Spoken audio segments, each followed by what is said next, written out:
Sehingga dalam Al-Quran, la in syakartum la azidannakum. Posisinya kita bukan nih, posisinya kita wala in kafartum ini. Makanya azab terus yang datang sama kita.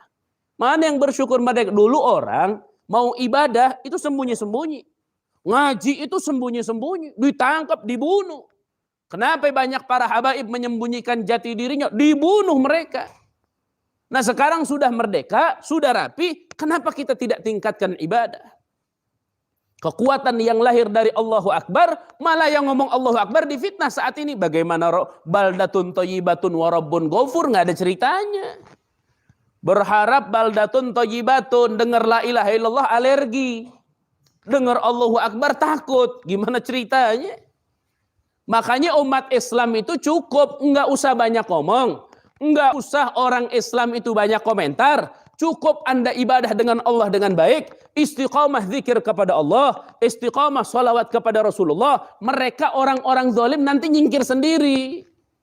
Karena takut mereka. Ini kan masalahnya bukan begitu. Orang Islam gak sadar dengan keimanan yang Allah berikan. Dan setelah iman Islam Allah berikan, kita orang Islam diberikan kemerdekaan oleh Allah. Kehidupan kita sulit dulu. Saya dengar cerita-cerita, ya Allah. Ya bapak-bapak lebih paham lah daripada saya.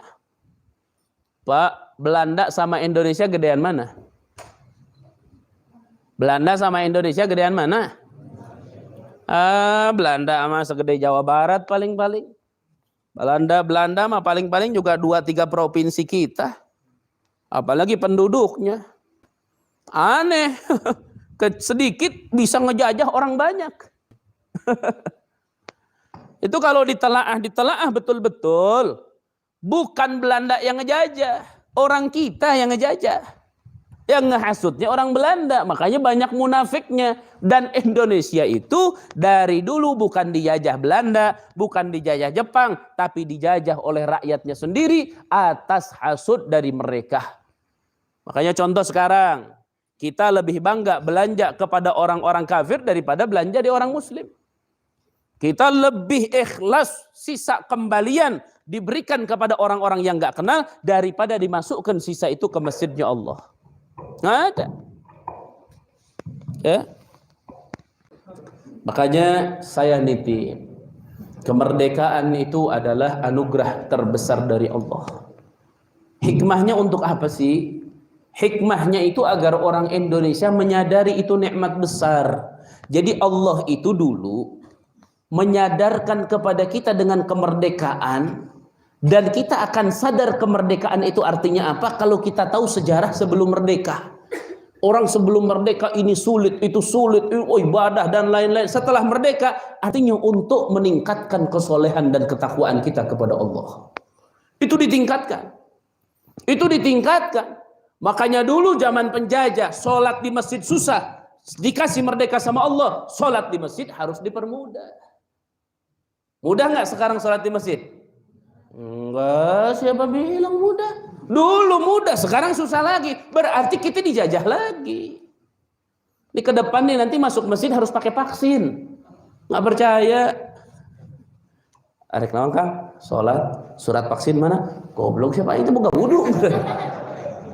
Engke mah aya syarat sah sholat teh kudu geus divaksin. Lamun can divaksin teu sah sholatna. Engke mah aya gerak. Nu ngalindur-ngalindur aya wae. Jurig-jurigna da aya wae. Oh, tak percaya. Jurig teh mah kalaluan. Jumat mau dibagi 2 sip. Sip yang pertama jam 12. Sip kedua jam 1. Nanti disesuaikan dengan ganjil genap. Dilihat KTP, ujungna baraha 8. Oh, ayeuna ganjil, mane mah libur heula. Ieu mah khusus anu genap doh. Kayak nu genap nu ganjil lawan. Allahu Akbar. Ini coba muka mana orang coba? Saya nggak peduli Anda divaksin, Anda tidak divaksin. Saya nggak pernah peduli itu obat isinya apa. Saya nggak peduli. Yang saya pedulikan adalah kita ini sudah merdeka. Kenapa masih dipersulit kita? Mau sholat aja dipersulit, ini dipersulit. Allah kasih mudah kok kita kasih jalan sulit. Nggak boleh. Makanya saya berharap kepada semua yang betul-betul memiliki power dalam hal ini, cobalah pakai akal sehat. Cobalah buat aturan tuh timbang-timbang. Karena yang ngejalani aturan bukan yang membuat, tapi yang ngejalani adalah rakyat. Di Pak Kades nih mau bikin aturan, mikir dulu yang ngejalanin aturan siapa? Oh, rakyat. Mikirnya ke rakyat, bukan ke diri sendiri. Mikirnya ke rakyat, nah gitu. Makanya kita semuanya akan mendapatkan kemerdekaan yang sejati. Namun titipan pesan saya yang terakhir adalah merdekakanlah diri kita dari cengkraman syaitan dan hawa nafsu. Karena itu perang yang besar sebenarnya.